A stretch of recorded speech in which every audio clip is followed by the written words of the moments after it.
Breaking చూస్తున్నాం. కొమరం భీం ఆసిఫాబాద్ జిల్లాలో 5 రోజుల నుండి ఎడతెరిపి లేకుండా కురుస్తున్న వర్షాల కారణంగా కొమరం భీం ప్రాజెక్టులోకి భారీగా వరద నీరు వచ్చి చేరుతోంది. దీంతో 3 గేట్లను ఎత్తివేశారు అధికారులు. ఇన్ఫ్లో 3,500 క్యూసెక్కులు కాగా అవుట్ఫ్లో 13,376 క్యూసెక్కులుగా ఉంది.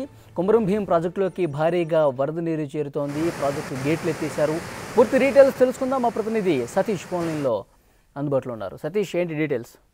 వలి 5 రోజులుగా ఉమ్మడి ఆదిలాబాద్ జిల్లాలో కురుస్తున్న వర్షాలతో వాగులు వంకలు అన్ని కూడా పొంగి పొర్లుతున్నాయి. అదేవిధంగా ఉమ్మడి ఆదిలాబాద్ జిల్లాలో ఉన్నటువంటి ప్రాజెక్టులు అన్ని కూడా పూర్తి స్థాయి నీటి మట్టానికి మాత్రం చేరుకున్నాయని చెప్పుకోవచ్చు. కొమరం భీం ఆసిఫాబాద్ జిల్లాలో 5 రోజులుగా కురుస్తున్న వర్షాలతో కొమరం భీం ప్రాజెక్టుకు భారీగా వరద నీరు చేరింది. ఇప్పటికే అధికారులు 3 గేట్లను ఎత్తి దాదాపు 13,376 క్యూసెక్ల నీటిని కిందికి విడుదల చేశారు. అదేవిధంగా ఇన్ఫ్లో మాత్రం 35,000 క్యూసెక్లు కొనసాగుతుంది. అంటే దాదాపు ఎక్కువగా వరద నీరు వచ్చి చేరుతుందని చెప్పుకోవచ్చు. ఈ ప్రాంతంలో ప్రాణహిత, పెనుగంగా నదులు మాత్రం ఉధృతంగా ప్రవహిస్తున్నాయి. ఇప్పటికే బెజ్జూరు మండలం సుస్మీర్ వాగు పొంగి పొర్లున్నదో దాదాపు 6 గ్రామాలకు రాకపోకలు నిలిచిపోయాయి. అదేవిధంగా దహేగాం మండలంలోని గెర్రె వద్ద ఎర్రవాగు పొంగి పొరుతుంది. దీంతో 11 గ్రామాలకు రాకపోకలు నిలిచిపోయాయి. అదే చాలా కూడా గ్రామాలన్నీ కూడా ఎక్కడికక్కడ స్తంభించిపోతున్నాయని చెప్పుకోవచ్చు. మొత్తానికైతే ప్రాణహిత, పెనుగంగా నదులతో తెలంగాణ, మహారాష్ట్రకు పడవ ప్రయాణాలను అధికారులు నిలిపేశారు.